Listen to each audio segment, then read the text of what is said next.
राजस्थान के पहले निर्वाचित मुख्यमंत्री टीकाराम पालीवाल ने जयनारायण व्यास को नाचने वाला क्यों कहा था। नमस्कार, पॉलिटिकल पंचायत की स्पेशल सीरीज किस्सा सियासी देख रहे हैं आप। आपके साथ मैं हूं हिंगलाज दान।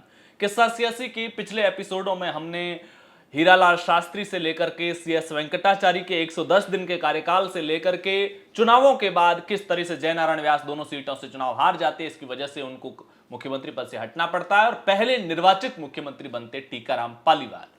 टीकाराम पालीवाल को जब 8-10 महीने बाद में हटाया जाता है, उपचुनाव के अंदर किशनगढ़ सीट से जीत करके जयनारायण व्यास विधानसभा पहुंचते हैं और उनको वापस मुख्यमंत्री बनाया जाता है। इस दौरान जिस तरीके से टीकाराम पालीवाल और दूसरे नेताओं के बीच में कटुता बढ़ी थी, टीकाराम पालीवाल ने मुख्यमंत्री पद से हटने के बाद वनस्थली विद्यापीठ को अपना कार्यक्षेत्र बनाया। इसके अलावा वो गांधीवादी विचारों से जुड़े हुए जो भी अलग अलग सामाजिक सुधार के काम थे उससे भी जुड़े रहे थे। इसी बीच कैलिफोर्निया यूनिवर्सिटी के एक प्रोफेसर रॉबर्ट सिसन राजस्थान यूनिवर्सिटी के एक प्रोफेसर को साथ में लेकर के, चूंकि उन्होंने राजस्थान पर एक किताब लिखी थी दी कांग्रेस पार्टी इन राजस्थान करके, तो उस किताब के सिलसिले में वो टीकाराम पालीवाल से मिलने पहुंचते हैं और वहां पर वो दो लोगों के बारे में, उनसे लंबी चर्चा के बीच में दो लोगों के बारे में, जयनारायण व्यास के बारे में और माणिक्यलाल वर्मा के बारे में राय पूछते हैं। जयनारायण व्यास के बारे में टीकाराम पालीवाल का जवाब होता है वो बहुत अच्छा नर्तक था या नर्तक है, यानी कि वो जयनारायण व्यास को डांसर से ज्यादा कुछ एक्सेप्ट करने को तैयार नहीं है। इसके अलावा वो माणिक्यलाल वर्मा के बारे में पूछते तो वो कहते हैं कि वो तो विजय सिंह पथिक का रसोइया था, जो बिजोलिया किसान आंदोलन से जुड़े हुए नेता थे, क्रांतिकारी नेता थे विजय सिंह पथिक, उनका रसोइया था। दरअसल टीकाराम पालीवाल ने जयनारायण व्यास को डांसर यूं ही नहीं कहा, यह कोई गलत शब्द इस्तेमाल नहीं हुआ था।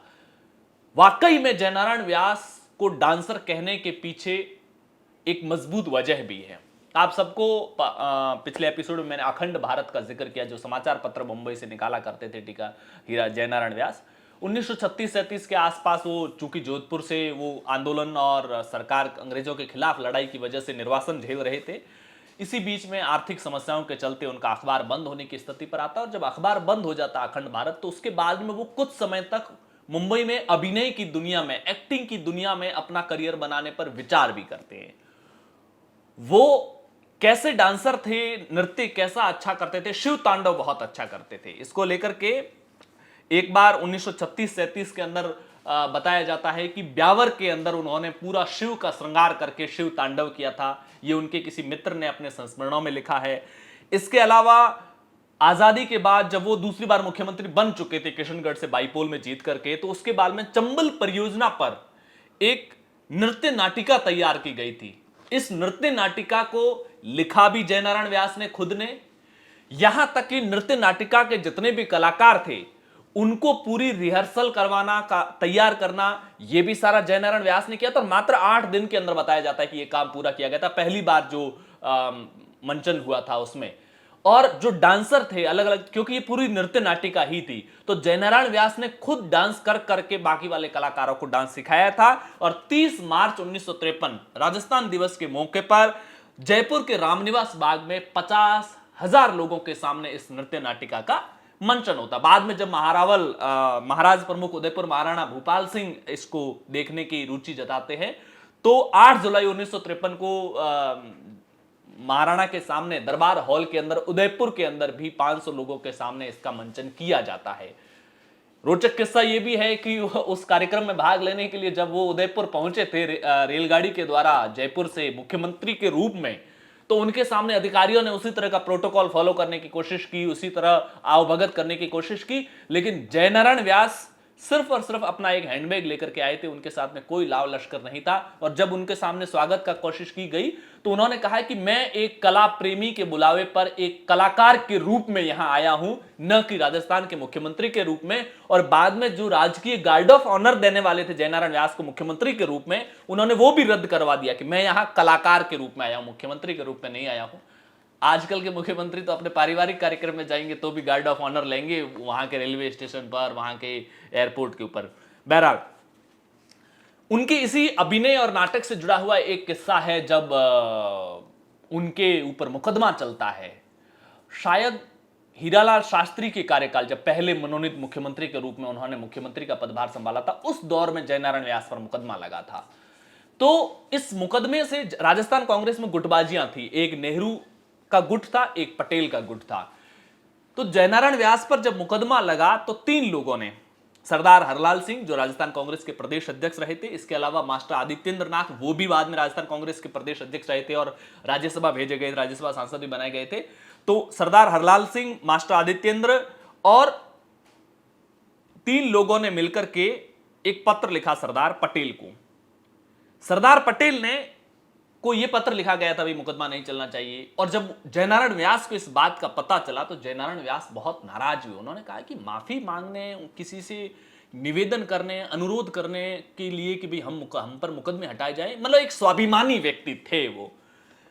और जो उनके साथियों में एक नाराजगी का भाव था। बताते हैं कि एक रात जब महफिल सजी हुई थी तो उन्होंने शिव का श्रृंगार करके वहां पर शिव तांडव किया और लोगों के भीतर का जो गुस्सा था, उसको, अपने भीतर के गुस्से को थोड़ा हल्का करने की कोशिश की।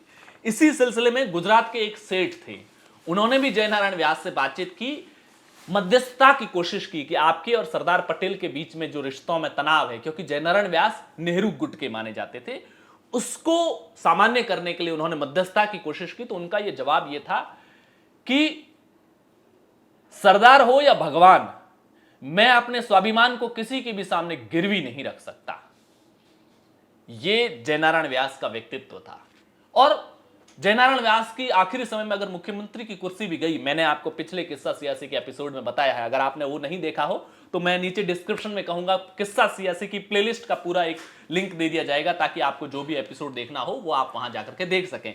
मैंने बताया कि किस तरीके से जयनारायण व्यास अगर कुछ अपने स्वाभिमान को किनारे रख करके अगर एडजस्टमेंट की कोशिश करते तो वो मुख्यमंत्री कंटिन्यू रह सकते थे।